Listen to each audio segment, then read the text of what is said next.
स्वागत है बच्चों आपका हमारे चैनल स्टडी इज हैप्पीनेस पे। तो आज के वीडियो में हम लोग एक केस स्टडी को सॉल्व करेंगे। जैसा कि हम लोग केस स्टडी का सीरीज बना रहे थे, तो ये देखिए ये एक केस स्टडी है जो सीबीएसई 2026 में ही आया है ये पेपर। तो उसी का हम लोग डिस्कस करते हैं। ये 2026 का ही पेपर है, उसी को डिस्कस करेंगे। तो देखिए इसमें बोला क्या गया है, पहले मैं आपको इस क्वेश्चन को अच्छे से समझा देता हूँ। इस क्वेश्चन में बोला क्या गया है, देखिए एक कैरम है और वो कैरम बोर्ड जो है स्क्वायर के शेप में है और उसके जो साइड लेंथ है वो गिवन है 65 सेंटीमीटर। ओके, अब आपको ये वाला कंडीशन जो है, ये वहाँ वाला ये कंडीशन को यहाँ पे आपको दे दिया गया है। ओके, और ये लेंथ आपको गिवन है x, यहाँ से यहाँ तक आपको लेंथ गिवन है x। ओके, ये लेंथ गिवन है 9 और ये लेंथ हमें नहीं पता है। ठीक है, ये एंगल देखिए 90 डिग्री है, ये क्वेश्चन में ही गिवन है। ठीक है, ये यहाँ लिखा भी है। ठीक है, आगे आपको हम बताते हैं।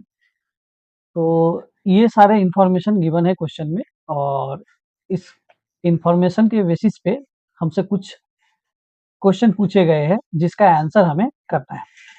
तो आइए देखते हैं पहला क्वेश्चन क्या पूछा गया है। तो देखते हैं, चलिए।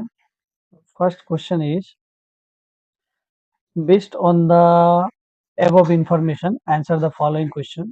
First one is using the law of reflection. ये देखिए फर्स्ट वाला हम लोग कर रहे हैं। पीआरटी एंड सीआरटी को, that means using the law of reflection, मतलब लॉ ऑफ रिफ्लेक्शन से ये एंगल इक्वल होंगे और हम लोगों को प्रूव करना है थीटा इक्वल टू अल्फा। तो आइए अब हम लोग इसे क्वेश्चन में सॉल्व करते हैं, कैसे ये सॉल्व होगा। तो मैं इसे अब छोटा कर देता हूँ ताकि मैं आपको यहाँ समझा सकूँ। चलिए, तो देखिए मैं आपके लिए इसे अलग से बनाता हूँ। ये जो डायग्राम है ना, इसको मैं इस तरह से बना देता हूँ। ठीक है, अब देखिए ये जो टी वाला पॉइंट है, ये मान लीजिए हमारा टी वाला पॉइंट है।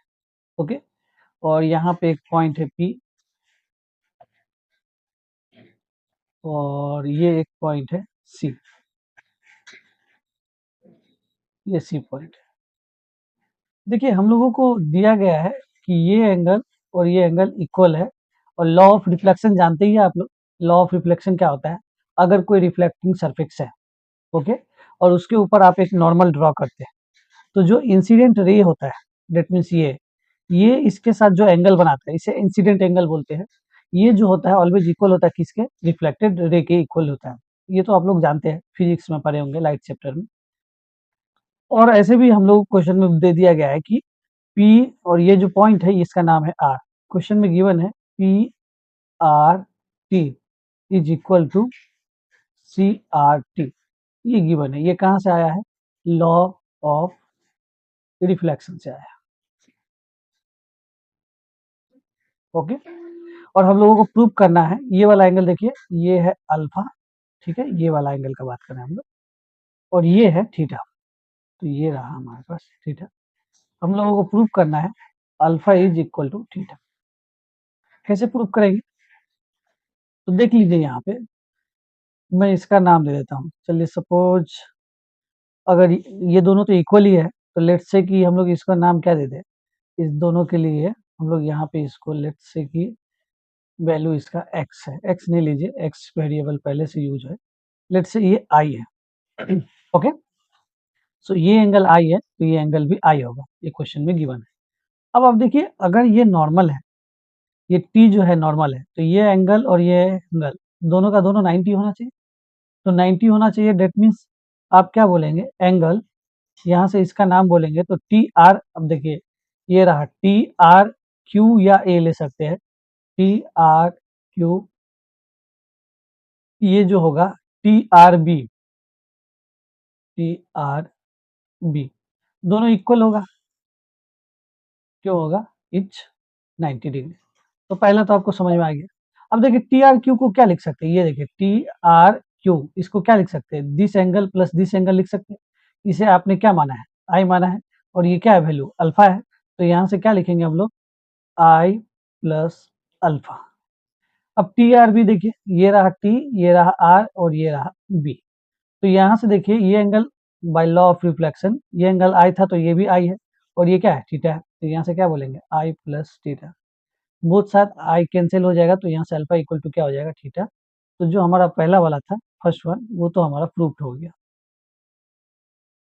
हालांकि ये इजी था, फिर भी आपको ये थोड़ा बहुत कॉन्सेप्ट होना चाहिए, नहीं भी होता तो आप बना लेते क्योंकि क्वेश्चन में दे ही दिया गया था जो angle C R Q and C R B दोनों क्या है, इक्वल है।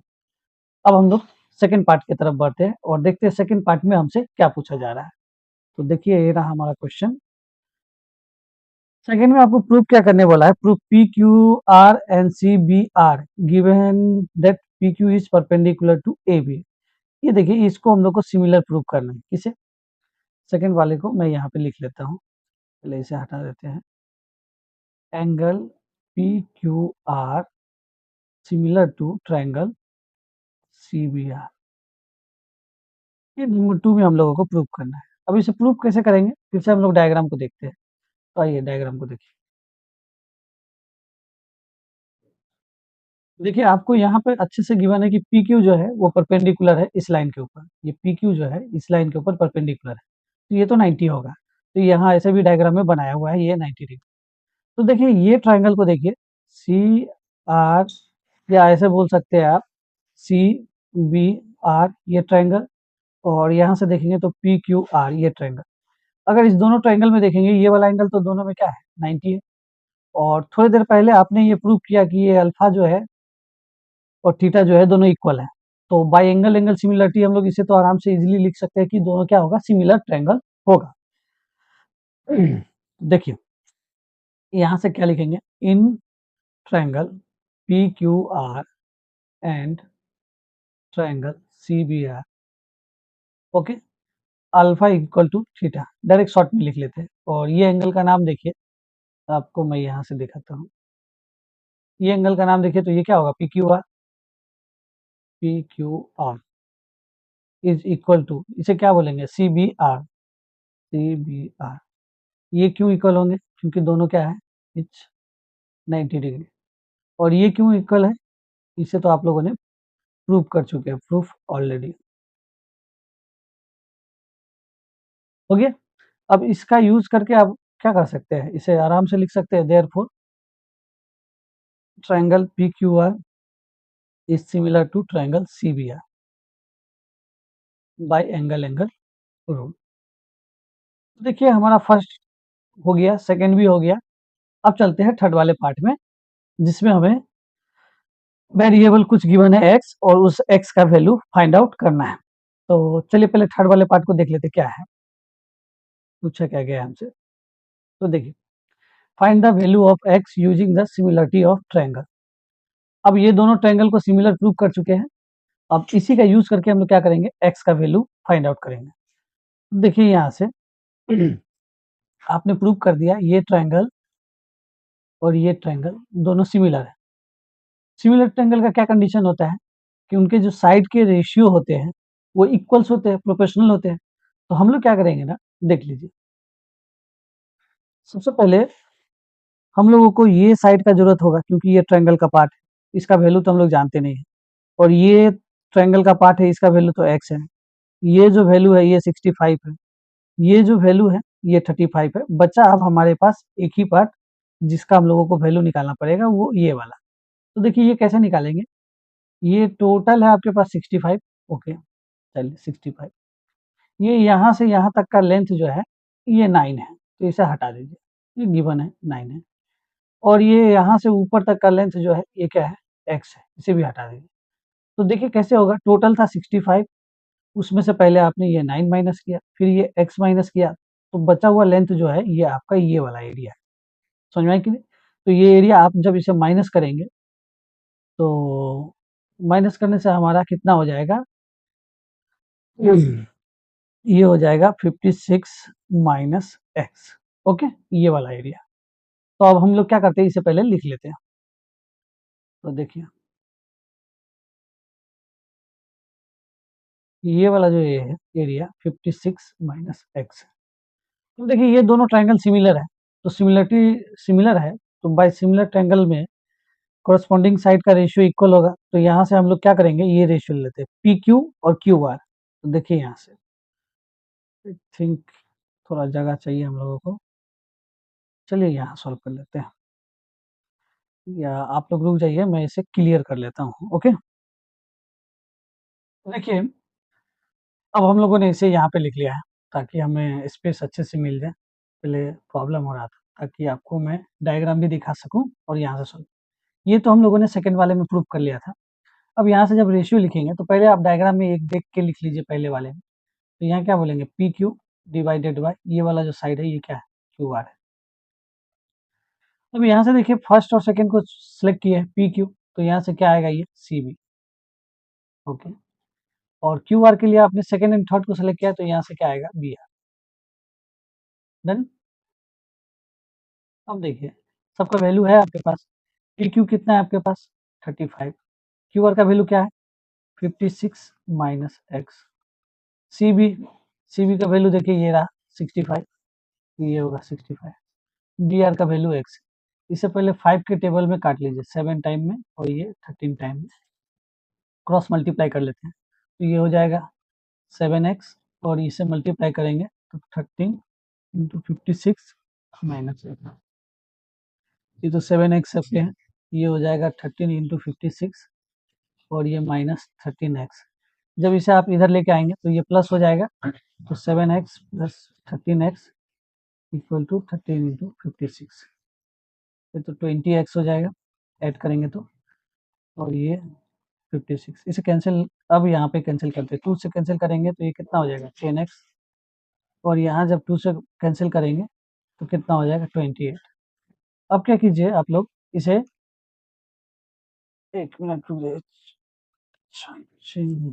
ना देखिए अब जो है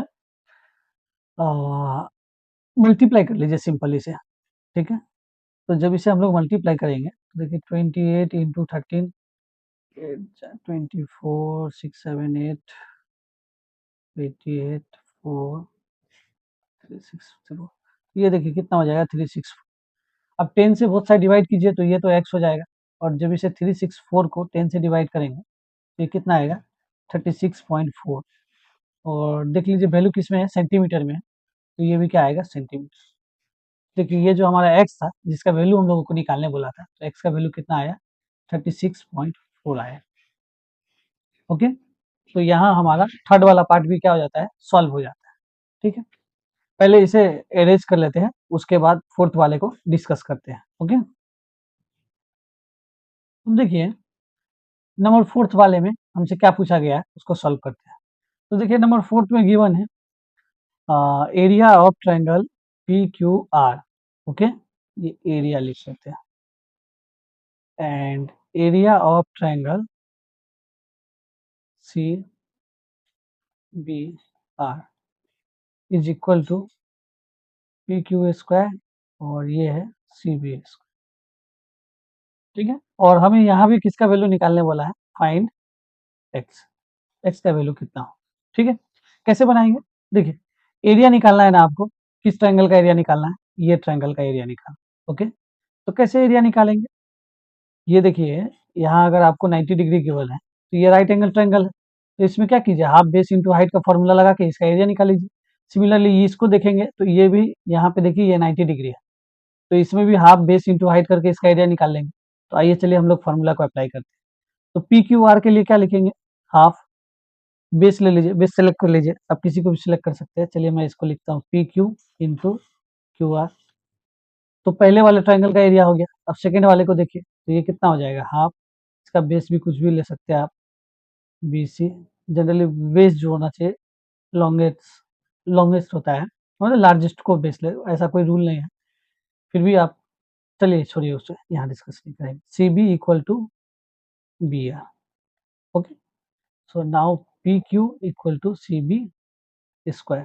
देखिए तो कुछ कैंसिल होगा, पी क्यू जो है इस स्क्वायर को कैंसिल करेगा, और यहाँ से देखिएगा बी सी या सी बी एक ही बात है, ये इसको कैंसिल करेगा, और हाफ तो कैंसिल हो जाएगा। तो यहाँ से आपके पास क्या आया क्यू आर, और यहाँ से आया B R equal to P Q and C B. सबका वैल्यू पुट कर दीजिए, क्यू आर देखिए तो कितना है तो ये रहा क्यू आर। इसका वैल्यू तो हम लोग निकाले थे, कितना आया था 56 माइनस एक्स, तो ये वैल्यू पुट कीजिए 56 माइनस एक्स। बी आर का वैल्यू क्या है देखिए, बी आर है X. Okay, P Q, P Q का वैल्यू कितना है, पी क्यू को देखिए ये है 35 and C B, C B का वैल्यू है 65। पहले तो इसे ही क्रॉस कर लेते हैं, 5 के टेबल में 7 टाइम है, ये 13 टाइम है, क्रॉस मल्टीप्लाई कीजिए, ये क्या हो जाएगा 13 56 माइनस एक्स और ये हो जाएगा 7x। तो देखिए ये पहले जैसा कैलकुलेशन हो गया, पहले जैसे हम लोग किए थे ना उसी टाइप का हो गया ना। तो अब देखिए इसे हम लोग सॉल्व कर लेते हैं, तो कैसे होगा, ये 13 इंटू 56 और ये माइनस 13x और ये 7x, इसे इधर भेज देते हैं, ये 13 इंटू 56 और ये हो जाएगा 20x, उधर जाके ऐड हो जाएगा, 2 से डिवाइड कर लीजिए फिर से, 13 इंटू 28 और ये हो जाएगा आपके पास 10x, फिर से इसे मल्टीप्लाई करेंगे 364 और ये हो जाएगा 10x, 10 से दोनों तरफ डिवाइड करेंगे तो यहाँ से हम लोग के पास x का वैल्यू कितना आ जाएगा 36.4, ओके, सेंटीमीटर। तो देखिए इस तरह से हम लोगों ने इस पूरे क्वेश्चन को क्या कर लिया, सॉल्व कर लिया। तो मुझे उम्मीद है आपको ये एक्सप्लेनेशन समझ में आया होगा, अगर समझ में आता है तो चैनल को सब्सक्राइब कर दीजिए, वीडियो को लाइक कर दीजिए और अपने दोस्तों के साथ शेयर जरूर कीजिए। मिलते हैं एक और अगले वीडियो में न्यू केस स्टडी के साथ, तब तक के लिए थैंक यू बच्चों।